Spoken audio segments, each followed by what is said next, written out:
তো আসলে ঘটনাটা বলেন, আপনার কি আসলে আপনি কি নিচ্ছেন কিনা এটা বলেন। বিসমিল্লাহির রহমানির রহিম। আপনারা জাতির বিবেক, গাইবান্ধার বিবেক, আপনারা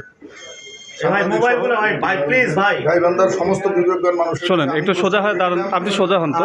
যদি একজন মানুষ আমি কারো কাছে অনৈতিকভাবে 3 টাকাও নিয়ে থাকি, তিনি লিখিতভাবে অভিযোগ করুক, আমার সামনে দাঁড়ায়, যে কোনো শাস্তি আমি মাথা পেতে নির্দেশ দিয়েছি। মূল বিষয় যদি আপনারা সুযোগ দেন আমি তাহলে বলি। হ্যাঁ, এরা এই শহরের পরীক্ষিত এবং চিহ্নিত চাঁদাবাজ। দীর্ঘদিন থেকে আমাদের এই রেস্ট্রি অফিসে তারা টাকা দাবি করে আসছে। আমার দলিল লেখকরা তাদের বিপদগ্রস্ত দলিল লেখক অসুস্থ, তাদের জন্য আমরা একটা ফান্ড করছিলাম সেটা সমিতি থেকে। সেখান থেকে আমরা অনেক সময় গাইবান্ধার দুস্থ মানুষদেরকে আমরা সাহায্য করে আসছি, এটা পূর্বপুরুষ থেকে হয়ে আসছি। এই সুযোগটা তারা চাচ্ছে দীর্ঘদিন থেকে। এখন হলো হপ্তা দিতে হবে, নাহলে প্রতি দলিলে টাকা দিতে হবে। এটি তো দেওয়ার আমার কোনো সুযোগ নেই। আমরা শুনলাম যে ওনারা পৌর বিএনপির ব্যানারে মানববন্ধন করবে দলিল লেখকদের অনৈতিক টাকা নেওয়ার বিরুদ্ধে। আমরা এটা স্বাগত জানাচ্ছি। যদি কোনো দলিল লেখক এইভাবে টাকা নিয়ে থাকে আমরা তার শাস্তি চাই, আমরা নিজেরাও চাই। মূল বিষয় হচ্ছে, আপনারা জানেন যে দলিল লেখক একটি পেশাজীবী সংগঠন, একটি অরাজনৈতিক সংগঠন।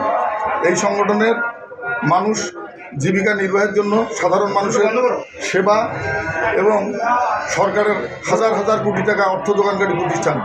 আমরা দলিল লেখকরা শরীর, মন, শক্তি, মদ সমস্ত কিছু দিয়ে একটি দলিল পূর্ণাঙ্গ করতে গেলে অনেক কষ্টের বিষয়।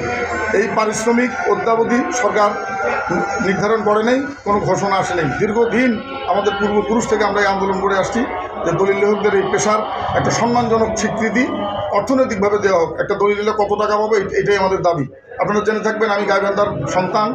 আমি গাইবান্ধার সন্তান হয়ে বাংলাদেশ দলিল লেখক সমিতির কর্মকর্তাদের মধ্যে একজন হতে পেরেছি এবং 6 লক্ষ দলিল লেখকদের প্রতিনিধিত্ব করা আল্লাহ আমার সুযোগ দিয়েছে।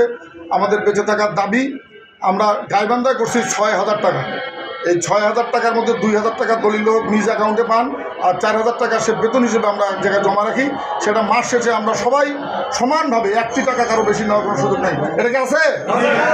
আমরা সমানভাবে এটা বেতন হিসেবে নেই। আমরা বেঁচে থাকা, আপনারা জানেন গাইবান্ধা দলিলের সংখ্যা কমে গেছে। আমরা দলিল লেখক 100 জনের কম, অথচ সহকারী আমাদের এখানে 250। এই যে বেকার মানুষের কর্মসংস্থানের আমাদের যে সহযোগিতা, সেখানে চাঁদাবাজরা তাদের একটা জায়গা করার দীর্ঘদিনের পায়তারা করছে। এর থেকে পরিত্রাণের জন্য আমরা আপনাদের সহযোগিতা চাই। আমরা এর আগেও আমরা সরকার বাহাদুরের কাছে জানিয়েছি, যথাযথ কর্তৃপক্ষকে আমরা জানিয়েছি। এরা আমাদেরই শহরের ছেলে, আমরা চাইনি তাদের সঙ্গে সংঘাতে জড়াতে। আপনারা জেনে থাকেন তারা আমার উপর আমাকে আক্রান্ত করছে, আমার বিরুদ্ধে নানান ধরনের উৎসাহমূলক কথা বলছে। আমি চ্যালেঞ্জ করে বলছি, গাইবান্ধা যদি কেউ বলতে পারে যে অনৈতিকভাবে মোস্তা মল্লিক 3টা টাকা নিছে, আমি এই শহর ছেড়ে চলে যাবো, আর যে কোনো শাস্তি আপনাদের মাথা পেতে নেবো।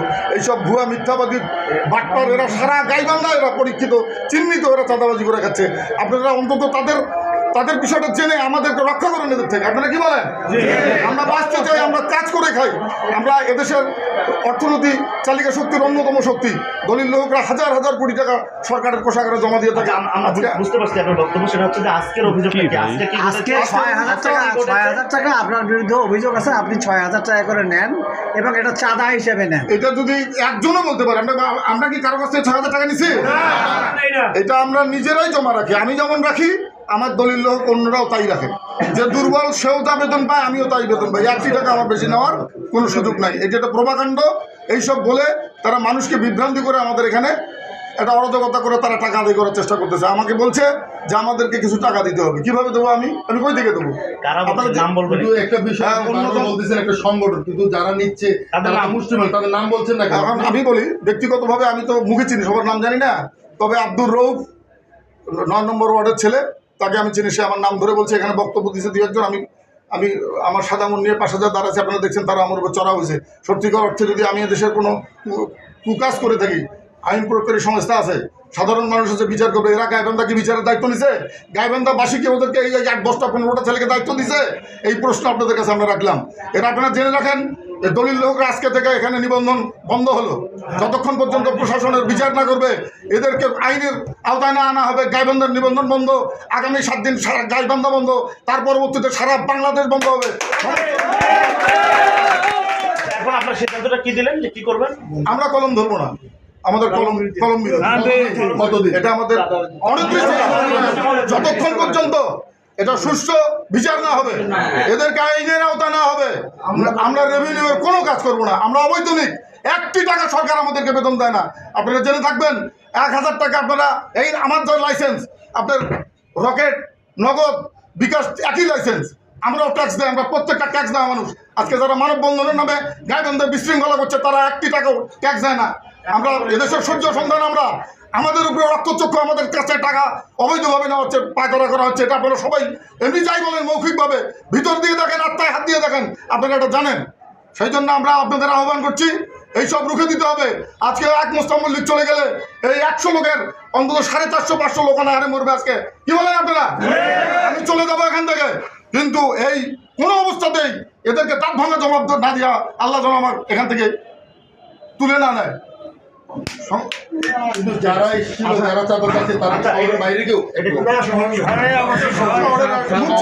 আপনার চেনার কথা সবাই। মুখে চিনি, সবার না একটা নাম বললাম, আব্দুর রউফ।